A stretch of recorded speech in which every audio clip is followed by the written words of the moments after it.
د مرګ نه پس 3 سيزونه صرف پکار راځي نور ټول خبره اترې ختم شي محمد رسول الله صلی الله علیه وسلم فرمایي لا ولنه صدقه جاریه صدا کوی دی یا کنستلی یا لار دی جماعتونه دی پخ کړي یا چرته په طلباء او په علماء دی خوراکونه کړي مطلب مدد دی سره کړي یا د یو غریب مسکین سره د منډه ترله والی وغه رواني ته په قبر کې او وغه رواني دا صدقه جاریه ده دا به د مرګ نه پس هم تا ته میلاویږي دویم علم چې څومره علم تا حاصل کړی دی او خلکو له درسولی دی دغه علم به هم ستا په کارېږي یعنی تا پسې به در رواني او دریم نیک اولاد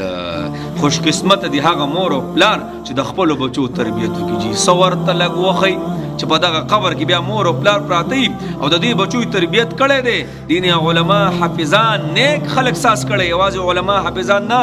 نیک خلک د ساز کړی د معاشرې بد نه کوي نیکي کوي او د خلکو سره مرستې کوي منډې ترلې وي په نیکۍ کې نو دغه مور او پلار ته څه دی دغه مور او پلار به هم ډېر خوش قسمتي په قیامت کې ښه یعنی دا مړه شو خو د دوی عملنامې بندې نه شوې دوی پسې څه دی روان دی جناب چالو دی بس الله دې مونږ ټول داسې نصیب کړي نو دا عمل دی زمونږ الله نصیب کړي